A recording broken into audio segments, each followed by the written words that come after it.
Ito tayo ng karneng ginulayan. Isa tayo ng bawang, sunod yung karne ilagay natin.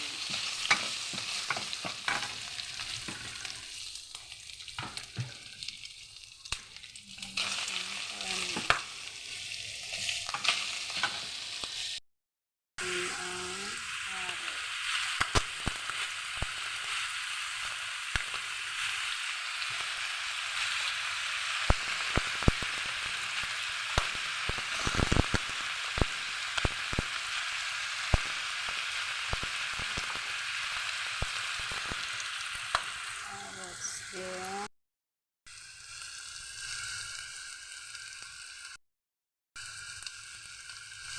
maglagay tayo ng asin. Halo-haloin. Ito guys, ito ng halian namin. So, sarap to.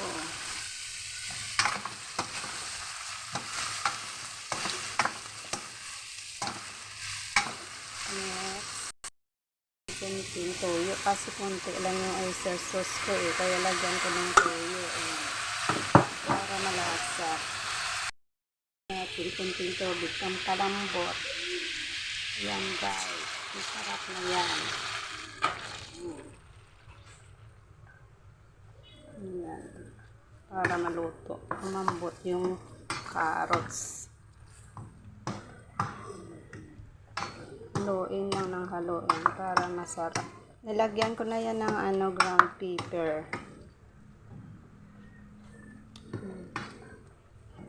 Tapos dagdagan natin na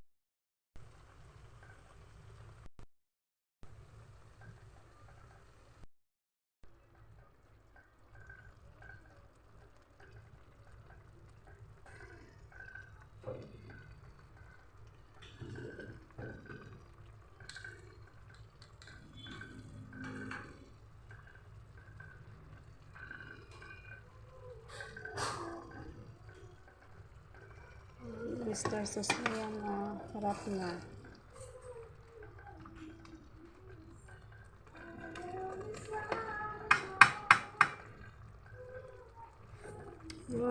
Sarap. Yan ang ulam ng mga amo ko, the best too. Palagay tayo ng atsal, yung bell pepper. Yan. Yan guys, ang ulam namin ngayon. Masarap to. Dali lang to magluto eh. Baka to. The best. Kaya subscribe nyo ako sa Facebook. Masarap kasi ito eh. Mamaya lagyan natin ng konting sarsa. Yung potato starch. Ang palapot. Takpan muna natin sandali hanggat lumambot yung carrot tsaka ilagay yung repolyo guys. Mag-add lang tayo ng konting asukal para yan masarap. Ayan. Kasi hindi ako naglalagay ng mga ingredients kung ano. Ayaw kasi nila magic sarap. Kaya yun na lang ang sekreto ko.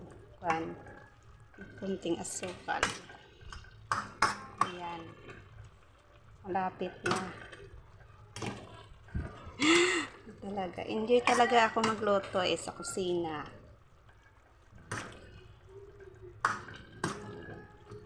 Gustuhan ng amo ko sa akin. Sarap ko magluto.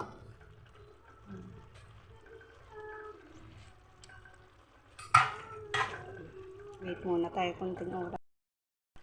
Ilagay na natin ang repolyo. Ayan, Ros. Masarap na ang ulam natin. Kulang ng panulak. Ayan, masarap guys ang luto ko. Ayan.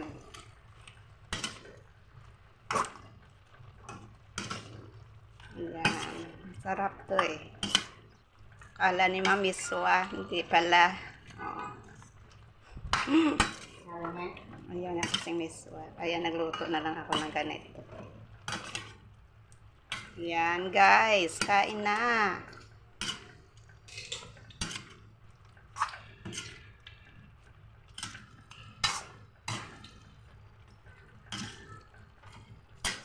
Para masarap ang kain ng employer ta. Yan. Yan guys, ang luto namin. Sarap to eh. Naalala ko kaya yung ama ko tsaka anak ko. Gustong gusto nito.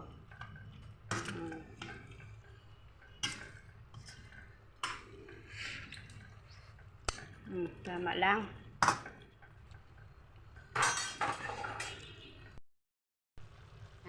Maglalagay ako ng konting sarsa. Cornstarch to na potato. Kasi para lumapot yung yung sarsa niya. Ayun. Malapit na maluto. Kain tayo.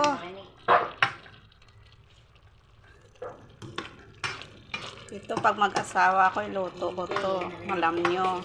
Ning, masarap to oh.